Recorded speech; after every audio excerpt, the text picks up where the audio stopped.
Saya lanjutkan pembahasan kepada era revolusi industri 4.0 yang sudah beranjak ke society 5.0. Apakah dampaknya perubahan era ini kepada pemilihan metode pembelajaran di sekolah?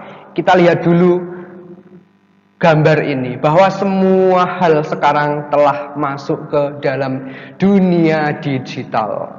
Semuanya sudah dikomputisasi, semuanya sudah berbasis teknologi, semuanya sudah online. Bahkan jika kita melihat hal-hal yang dulu masih kita temukan di sekitar kita, itu pun sudah online. Siapa mengira becak, ojek di pangkalan, kemudian angkot, saingan mereka ternyata bukan sesama angkot yang ada di sekitarnya.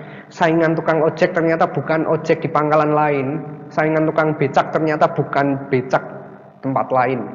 Tapi saingan mereka adalah sesuatu yang tidak terlihat.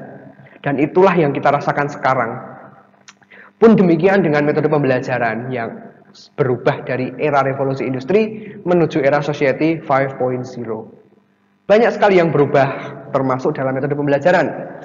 Kita tahu sekarang semua hal berbasis teknologi. Tidak ada yang tidak membutuhkan teknologi maupun internet dalam kehidupan kita sehari-hari. Entah itu hanya sebagai hiburan, berfungsi sebagai metode rekreasi, atau hal-hal yang lainnya. Tapi seakan-akan teknologi sudah menjadi kebutuhan primer bagi semua orang. Yang kedua, dalam revolusi industri menuju society 5.0, komunikasi interaktif di dalam pembelajaran di sekolah tentu saja lebih ditekankan. Guru tidak hanya punya bakat ceramah dan berbicara panjang lebar di depan kelas, tapi guru juga harus bisa menjalin informasi yang baik, menjalin komunikasi yang baik, interaksi yang baik dengan peserta didiknya. Kenapa? Karena semua hal sekarang telah berubah ke dalam dunia digital. Internet of Things adalah sebuah konsep internet untuk segala pekerjaan, internet untuk segala hal. Bahkan work from home yang dilaksanakan di era pandemi ini lebih menggugah kita bahwa keberadaan internet adalah hal-hal yang pokok saat ini.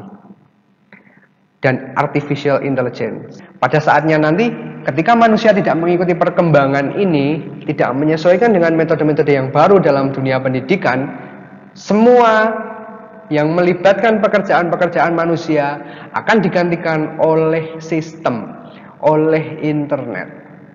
Dan yang menjadi korban tentu saja adalah manusia.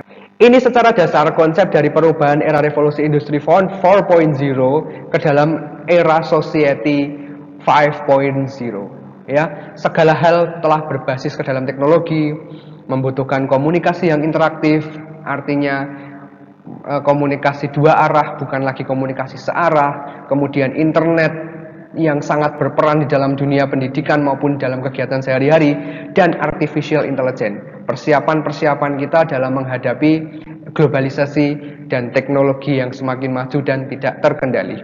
Dan ini tentu saja berpengaruh dalam dunia pendidikan. Beberapa waktu yang lalu saya mengakses Instagram belajar.kemdikbud. Saya temukan 6 poin penting di dalam perubahan metode pembelajaran.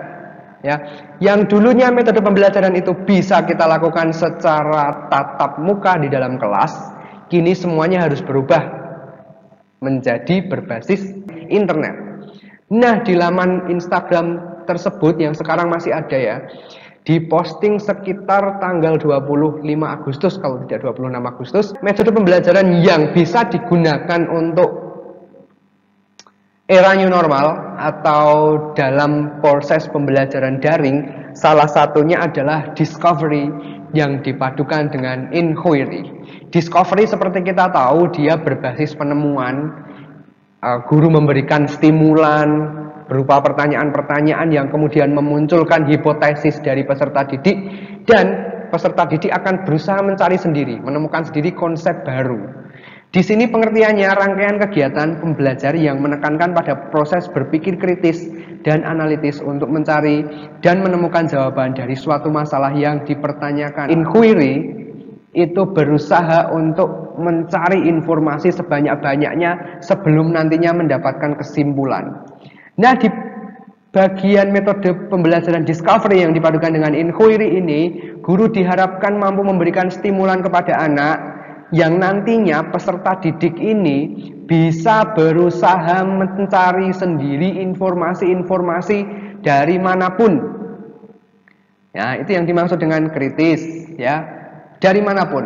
Kemudian siswa juga mampu menganalitis jawaban-jawaban atau informasi yang didapatkan itu untuk membuat suatu kesimpulan.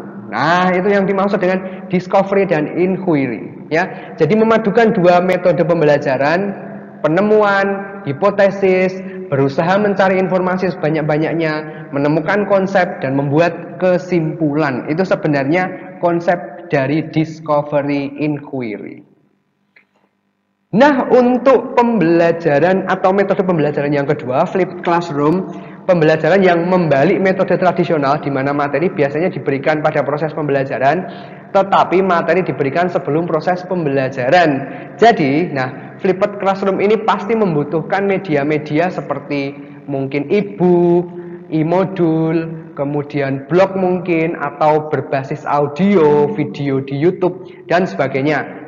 Materi bisa diberikan sebelum jam pembelajaran, karena ketika materi diberikan saat jam pembelajaran, peserta didik akan cenderung menghabiskan waktu untuk memahami materi itu.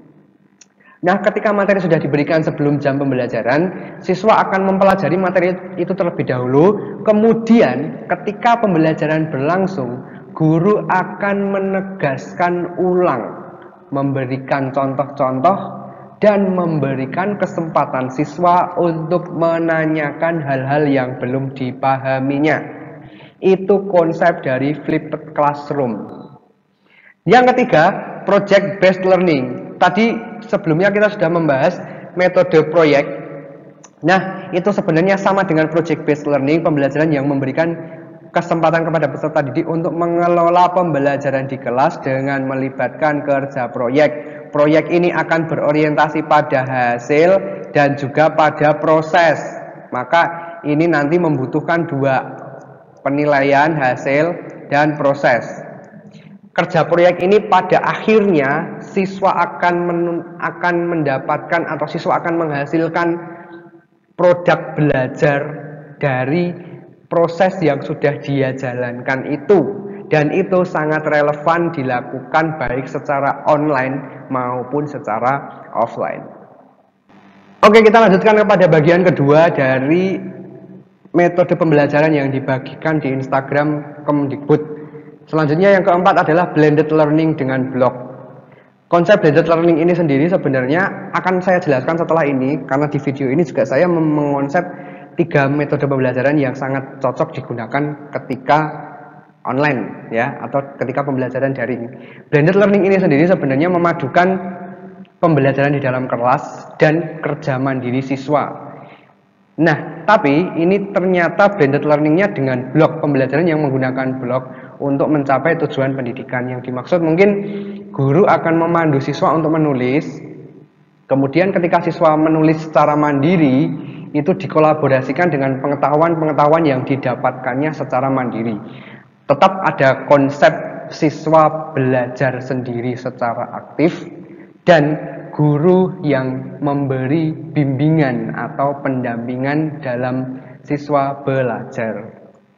Selanjutnya pembelajaran berbasis game atau game, ya, permainan tadi, tapi berubah di sini. Pembelajaran yang menggunakan permainan atau game digital untuk tujuan pembelajaran. Nah, sekarang banyak sekali media-media pembelajaran yang dikembangkan dengan konsep game, yang itu juga bisa digunakan secara online. Sebut saja Kahoot, Quizzes, kemudian ada beberapa ya yang banyak digunakan itu, ya.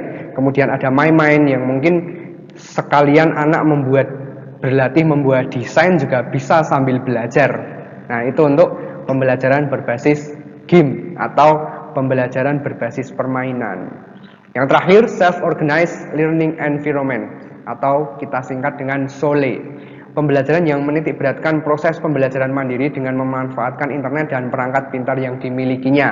Nah, ini tentu saja sangat relevan dengan pembelajaran saat ini karena berlandaskan pada internet dan perangkat pintar yang dimilikinya. Ini mungkin sangat cocok digunakan untuk pembelajaran di daerah perkotaan, tapi untuk pembelajaran di daerah-daerah yang mungkin belum terjangkau internet, pembelajaran ini akan mengalami beberapa kendala.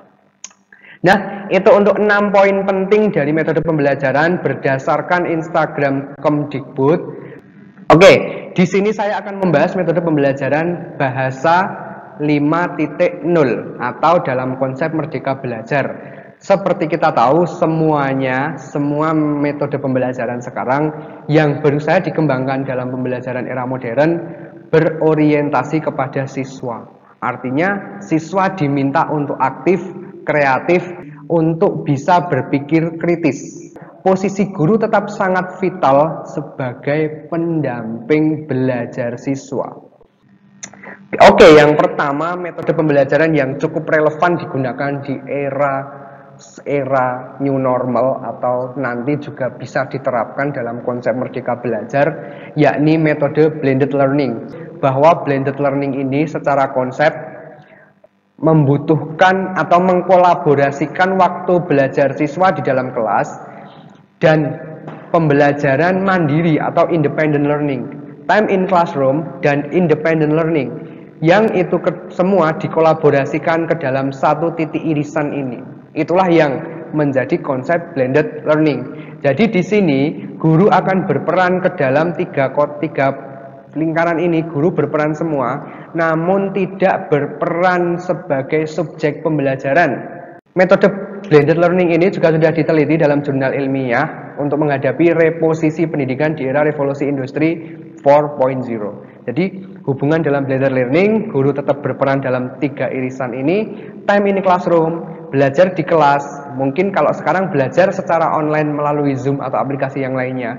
Kemudian independent learning, murid belajar sendiri, dan collaboration. Keduanya dikombinasikan. Itu konsep blended learning sebagai salah satu metode pembelajaran yang relevan digunakan saat ini. Selanjutnya, metode yang kedua adalah GHGA. GHGA merupakan singkatan dari metode Giving Question and Getting Answer. Pada dasarnya, konsep GHGA ini adalah memberikan kebebasan kepada siswa untuk lebih aktif berkomunikasi antar siswa. Nah, jadi pada metodenya begini ya, saya berikan gambaran lewat ilustrasi singkat. Bisa dilihat juga dalam jurnal yang sudah diteliti dalam penelitian ilmiah, GHGA ini berpengaruh kepada keaktifan belajar siswa SMA. Dalam penerapan metodenya nanti, GHGA ini memberikan kebebasan dua siswa yang saling berpasangan untuk berkomunikasi. Nah, saya berikan ilustrasi di sini, siswa A bertanya, kemudian siswa B menjawab. Begitu pula berlaku sebaliknya, ketika siswa A menjawab, siswa B menjadi yang menanyakan materi. Nah, secara konsep, pertanyaan-pertanyaan itu akan muncul dari stimulan yang diberikan oleh guru. Maka, guru sebagai pendamping memiliki peran yang vital dalam merangsang atau dalam memberikan stimulan bagi cara berpikir siswa untuk bisa mendapatkan pertanyaan-pertanyaan berkaitan dengan materi yang akan disampaikan. Itu secara konsep GHGA. Jadi kata kunci dari GHGA ini, Giving Question and Getting Answer, adalah keaktifan siswa. Siswa berpasangan, meskipun nanti pada akhirnya pasangan-pasangan itu akan saling bertukar. Tapi konsepnya, hubungan timbal balik dari antar pasangan inilah yang menjadi ciri khas metode pembelajaran GHGA. Dan kenapa metode ini sangat relevan digunakan dalam pembelajaran era new normal?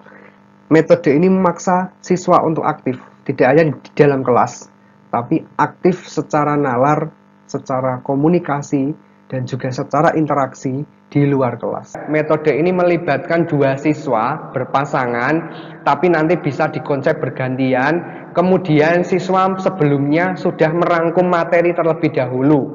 Baik rangkuman materi itu dari jawaban pertanyaan-pertanyaan yang sudah diberikan oleh guru, atau dari hasil merangkum buku teks baik fiksi maupun non-fiksi.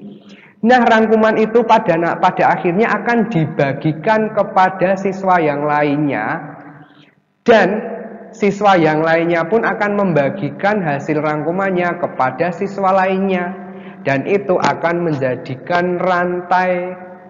Kooperatif skrip di sini dimaksudkan untuk menyatukan konsep-konsep yang didapatkan siswa dari hasil merangkum atau dari hasil menjawab pertanyaan secara analisis. Nah, itu 3 konsep pembelajaran yang sangat relevan digunakan untuk pembelajaran di era Merdeka Belajar ataupun pembelajaran daring di era new normal ini. Itu saja pembahasan yang bisa saya sampaikan berkaitan dengan metode pembelajaran. Pada kesempatan selanjutnya saya akan membahas kompetensi-kompetensi yang lainnya. Jadi ikuti terus pembahasan saya di kompetensi pedagogik selanjutnya. Terima kasih, sekian. Salam sejahtera untuk kita semua. Wassalamualaikum warahmatullahi wabarakatuh.